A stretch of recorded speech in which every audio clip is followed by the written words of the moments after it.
IIB के 10,000 से अधिक विद्यार्थियों को शासकीय वैद्यकीय महाविद्यालयों में MBBS के लिए प्रवेश। 11वीं 12वीं नीट और एम्स की संपूर्ण तैयारी के लिए महाराष्ट्र का एकमात्र IIB नांदेड़ और लातूर। संपूर्ण देशामध्ये CAA, NRC आणि NPRच्या विरोधामध्ये वातावरण आहे।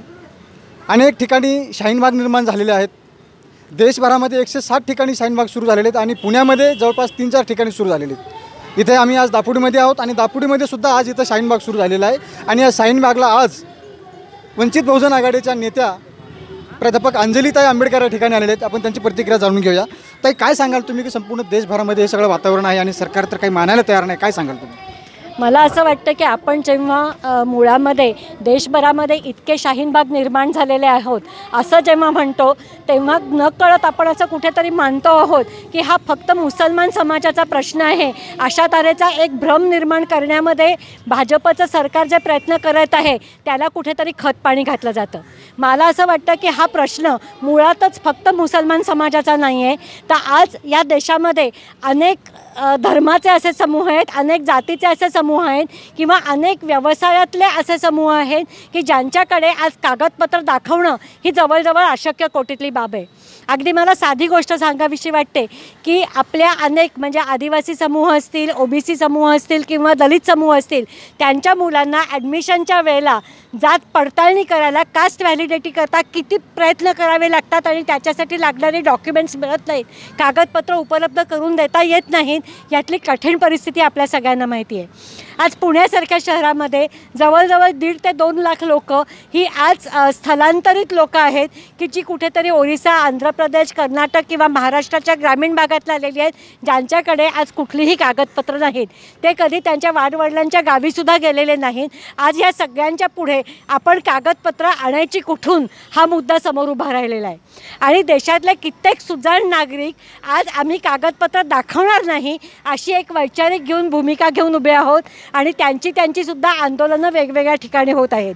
त्यामुळे आज एका अर्थाने नागरिकत्वाच्या हक्कासाठी लढणाऱ्या सगळ्या समूहांनी एकत्र येण्याची गरज आहे आणि त्याच्यामध्ये मुस्लिम समाजाला जे एक एकटं पाडण्याची प्रक्रिया चालू आहे ती टाळायची असेल तर या सगळ्या समूहांनी एकत्र येऊन लढा देण्याची गरज आहे, एवढंच मी सांगू इच्छिते। 4 मार्चच्या संदर्भात याच संदर्भामध्ये जागृती करण्याच्या दृष्टीने आणि सगळ्या विविध समाजाच्या लोकांना एकत्र घेऊन दिल्लीमध्ये 4 मार्चला आपण एक NRC आणि CAA विरुद्धच्या आंदोलनाची हाक दिलेली आहे।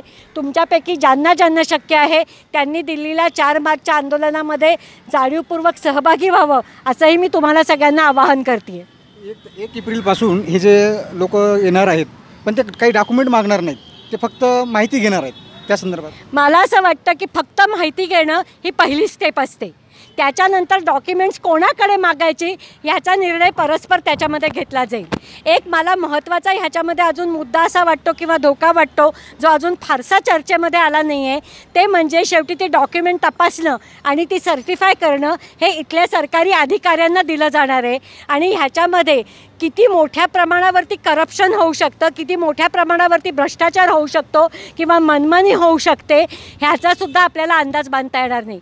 आत्ता माहिती घ्यायला आल्यानंतर कदाचित असं होईल की जी काही एका ठराविक जाती समूहांची नावं आहेत, एका ठराविक धर्मसमूहांची नावं आहेत, जी आज राजकीयदृष्ट्या इथल्या सत्ताधारी पक्षाबरोबर आहेत, त्यांच्याकडे कागदपत्र मागितली पण जाणार नाहीत, पण आज भाजप विरोधी असलेल्या समूहांकडे कागदपत्र मागितली जातील ही सुद्धा शक्यता नाकारता येत नाही। आता कागदपत्र द्यायची म्हणजे माहिती द्यायची का नाही द्यायची? माझ्या मते ज्यांना याला विरोध करायचा आहे त्यांनी माहितीही देऊ नये हे माझं आवाहन आहे। जर आपण जागृती न्यूजला प्रथमच पाहत असाल तर जागृती न्यूजला सबस्क्राईब करा, जेणेकरून मीडियामध्ये काम करणाऱ्या लोकांना प्रोत्साहन मिळेल।